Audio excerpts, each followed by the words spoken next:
I know that there's a lot of suffering in the world. I know that bad things happen to people every day. And I know how hard it can be to balance your emotions between the good things and the bad. But it's something that we must do. Because if we don't allow ourselves to experience any joy, then what's the point of anything? Joy gives us motivation, frankly, to live. And it's not a question of whether there's any joy around us, because, man, there's billions, bundles of joy around you. It's a question of whether we are allowing ourselves to truly feel them or not. As empathetic people who empathize with the world around us and who care and who have emotions, it can be really hard to distance yourself from all the pain and suffering going on. But I'm here to tell you that you can allow yourself to do that, because you cannot get more love by adding more pain and sadness. The only way to get more love is to love. The only way to get more love is to love. And by allowing yourself to love and to find joy and to find happiness, you can spread that around you. And if you haven't seen my last video, I talked about how we are all connected, okay? Consciousness is within us all. We are all the same consciousness. So when others are struggling, that means you are struggling too. But let me tell you something. You created that struggling. That struggling is meant to awaken you to who you truly are. Awaken the world to how it should really be. So yes, there is a purpose for the struggle. But there is also a purpose for the pleasure.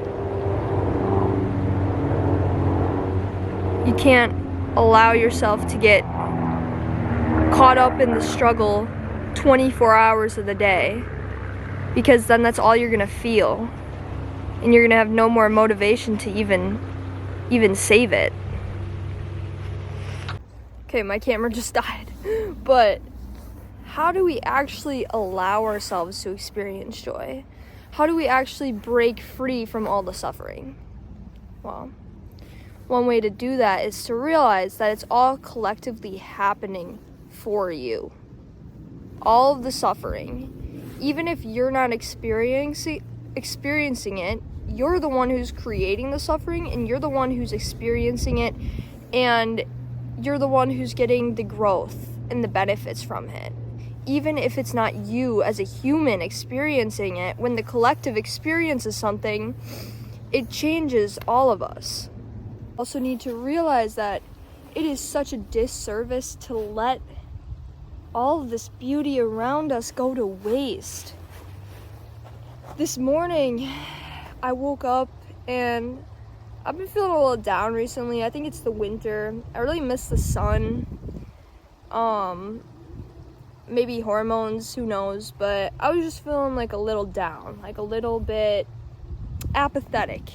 It's a good word.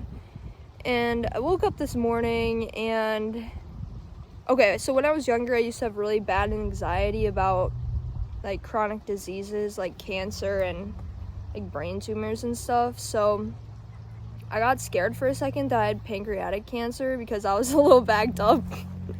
But anyways, I looked up the symptoms. So I was like freaking out. I'm like, oh my gosh, what if I have pancreatic cancer? So I started thinking about my family and how much I'd miss them, and how much I would miss out on the joy of life. And I actually have a pretty good relationship with death, because I don't think that when you actually die, you know, your consciousness is still there. And yeah, like Maddie would be gone, like my body would be dead, but I feel like, you know, I would still be who I really am. And I started thinking about it, and it was really scaring me. And then I looked up the symptoms for pancreatic cancer, and I'm like, okay, I definitely don't have this. And that relief was it was incredible, because it made me realize how impermanent things are and how important it is to enjoy what you have around you right now. And I guess that's what the suffering does, is it wakes you up to all the light around you. There is so much beauty everywhere. So much. Also, I would watch the content you're consuming. It's okay to consume the news and real heartbreaking content and dramatic TV shows. I really like drama TV, but when we do that all the time, it kind of puts us in a lower state. And I think it's important to have a good balance. You know, it's also okay to watch some lighthearted, funny rom-coms or like Impractical Jokers. Like, allow yourself to just have a good laugh. It's totally okay to do that. You should not feel guilty for doing that, because part of life is laughter, part of life is joy. And you need to allow yourself to feel that part as well. Balance is hard, but when achieved, it feels right. And you're gonna go in and out of balance all the time, your entire life. And it's important to just harness an awareness about when you're out of balance and just try to get back up, you know? Just allow yourself to have some fun. Allow yourself to dance. Hey. Like, I started dancing recently, and it is so fun.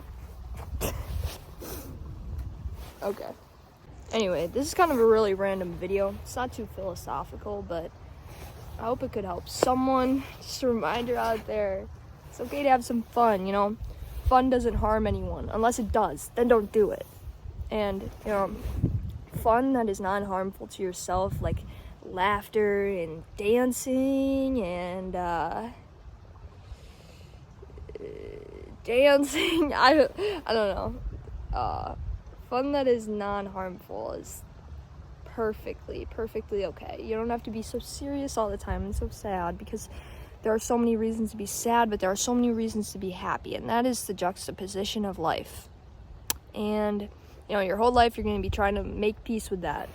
And I don't know, I guess you just have to accept it, you know? Allow yourself to have compassion for the world while still enjoying the world. Because at the end of the day, it's all you, baby. It's all you. So, yeah. Anyway, food for thought. I hope you guys go dance, bro. Hey.